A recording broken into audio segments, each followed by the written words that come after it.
लाख की चूड़ियाँ। सारे गांव में बदलू मुझे सबसे अच्छा आदमी लगता था, क्योंकि वो मुझे सुंदर सुंदर लाख की गोलियां बनाकर देता था। मुझे अपने मामा के गांव जाने का सबसे बड़ा चाव यही था कि जब मैं वहां से लौटता था तो मेरे पास ढेर सारी गोलियां होतीं, रंग बिरंगी गोलियां, जो किसी भी बच्चे का मन मोह ले। वैसे तो मेरे मामा के गांव का होने के कारण मुझे बदलू को बदलू मामा कहना चाहिए था, परंतु मैं उसे बदलू मामा न कहकर बदलू काका कहा करता था, जैसा कि गांव के सभी बच्चे उसे कहा करते। बदलू का मकान कुछ ऊंचे पर बना था। मकान के सामने बड़ा सा सहन था, जिसमें एक पुराना नीम का वृक्ष लगा था। उसी के नीचे बैठकर बदलू अपना काम किया करता था। बगल में भट्टी दहकती रहती, जिसमें वो लाख पिघलाया करता। सामने एक लकड़ी की चौखट पड़ी रहती, जिस पर लाख के मुलायम होने पर वो उसे सलाख के समान पतला करके चूड़ी का आकार देता।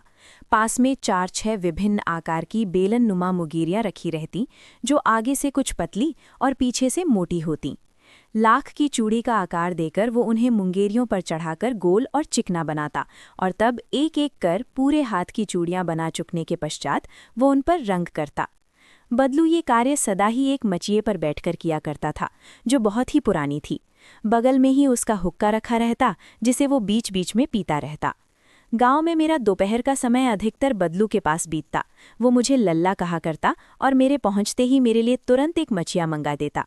मैं घंटों बैठे बैठे उसे इस प्रकार चूड़ियाँ बनाते देखता रहता।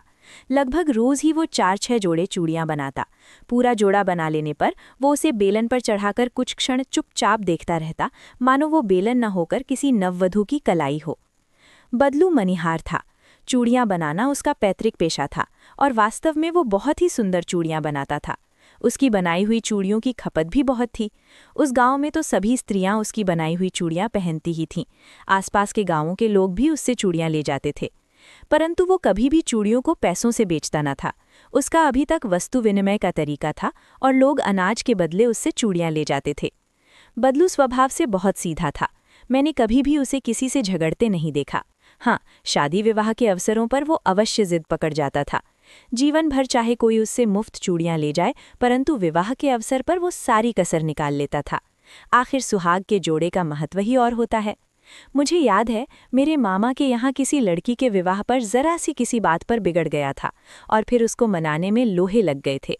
विवाह में इसी जोड़े का मूल्य इतना बढ़ जाता था कि उसके लिए उसकी घरवाली को सारे वस्त्र मिलते, ढेरों अनाज मिलता, उसको अपने लिए पगड़ी मिलती, और रुपए जो मिलते सो अलग। यदि संसार में बदलू को किसी बात से चिढ़ थी, तो वो थी कांच की चूड़ियों से। यदि किसी भी स्त्री के हाथों में उसे कांच की चूड़ियां दिख जाती, तो वो अंदर ही अंदर कुढ़ उठता, और कभी कभी तो 2-4 बातें भी सुना देता। मुझसे तो वो घंटों बातें किया करता। कभी मेरी पढ़ाई के बारे में पूछता, कभी मेरे घर के बारे में, और कभी यूं ही शहर के जीवन के बारे में। मैं उससे कहता कि शहर में सब कांच की चूड़ियां पहनते हैं, तो वो उत्तर देता, शहर की बात और है लला, वहाँ तो सभी कुछ होता है। वहाँ तो औरतें अपने मर्द का हाथ पकड़कर सड़कों पर घूमती भी हैं, और फिर उनकी कलाइयाँ नाजुक होती हैं ना। लाख की चूड़ियाँ पहने तो मोच ना आ जाए। कभी कभी बदलू मेरी अच्छी खासी खातिर भी करता। जिन दिनों उसकी गाय के दूध होता, वो सदा मेरे लिए मलाई बचाकर रखता, और आम की फसल में तो। कुछ देर फिर शांति रही। मैंने इधर उधर दृष्टि दौड़ाई। न तो मुझे उसकी मचिया ही नजर आई, न ही भट्टी। आजकल काम नहीं करते काका? मैंने पूछा। नहीं लल्ला, काम तो कई साल से बंद है। मेरी बनाई हुई चूड़ियाँ कोई पूछे तब तो। गांव-गांव में कांच का प्रचार हो गया है। वो कुछ देर चुप रहा, फिर बोला, मशीन युग है ना ये लल्ला, आजकल सब काम मशीन से होता है। खेत भी मशीन से जोते जाते हैं, और फिर जो सुंदरता कांच की चूड़ियों में होती है, लाख में कहाँ संभव है। लेकिन कांच बड़ा खतरनाक होता है, बड़ी जल्दी टूट जाता है, मैंने कहा। नाजुक तो फिर होता ही है लल्ला। कहते कहते उसे खांसी आ गई, और वो देर तक खांसता रहा। मुझे लगा उसे दमा है। अवस्था के साथ साथ उसका शरीर ढल चुका था। उसके हाथों पर और माथे पर नसें उभर आई थीं।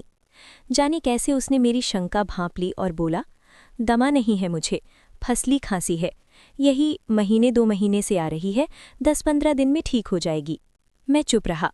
मुझे लगा उसके अंदर कोई बहुत बड़ी व्यथा छिपी है। मैं देर तक सोचता रहा कि इस मशीन युग ने कितने हाथ काट दिए हैं। कुछ देर फिर शांति रही, जो मुझे अच्छी नहीं लगी। आम की फसल अब कैसी है काका? कुछ देर पश्चात मैंने बात का विषय बदलते हुए पूछा। अच्छी है लल्ला, बहुत अच्छी है, उसने लहक कर उत्तर दिया और अंदर अपनी बेटी को आवाज़ दी। अरे रज्जो, लल्ला के लिए आम तो ले आ। फिर मेरी ओर मुखातिब होकर बोला, माफ़ करना लल्ला, तुम्हें आम खिलाना भूल गया था। नहीं नहीं काका, आम तो इस साल बहुत खाए हैं। वाह वाह, बिना आम खिलाए कैसे जाने दूंगा तुमको। मैं चुप हो गया। मुझे वे दिन याद हो आए जब वो मेरे लिए मलाई बचाकर रखता था। गाय तो अच्छी है ना काका? मैंने पूछा। गाय कहाँ है लला, 2 साल हुए बेच दी, कहाँ से खिलाता। इतने में रज्जो, उसकी बेटी, अंदर से एक डलिया में ढेर से आम ले आई। ये तो बहुत हैं काका, इतने कहाँ खा पाऊंगा, मैंने कहा। वाह वाह, वो हंस पड़ा। शहरी ठहरे ना, मैं तुम्हारी उम्र का था तो इसके चौगुने आम एक बखत में खा जाता था। आप लोगों की बात और है, मैंने उत्तर दिया। अच्छा बेटी, लला को 4-5 आम छांट कर दो, सिंदूरी वाले देना। देखो लला कैसे हैं, इसी साल ये पेड़ तैयार हुआ है। रज्जू ने 4-5 आम अंजलि में लेकर मेरी ओर बढ़ा दिए। आम लेने के लिए मैंने हाथ बढ़ाया तो मेरी निगाह एक क्षण के लिए उसके हाथों पर ठिठक गई। गोरी गोरी कलाइयों पर लाख की चूड़ियां बहुत ही फब रही थीं। बदलू ने मेरी दृष्टि देख ली और बोल पड़ा, यही आखिरी जोड़ा बनाया था जमींदार साहब के बेटी के विवाह पर।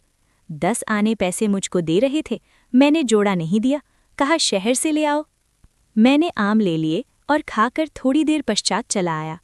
मुझे प्रसन्नता हुई कि बदलू ने हार कर भी हार नहीं मानी थी। उसका व्यक्तित्व कांच की चूड़ियों जैसा न था कि आसानी से टूट जाए। अब कमेंट करके बताओ, 1. बचपन में लेखक अपने मामा के गांव चाव से क्यों जाता था और बदलू को बदलू मामा न कहकर बदलू काका क्यों कहता था।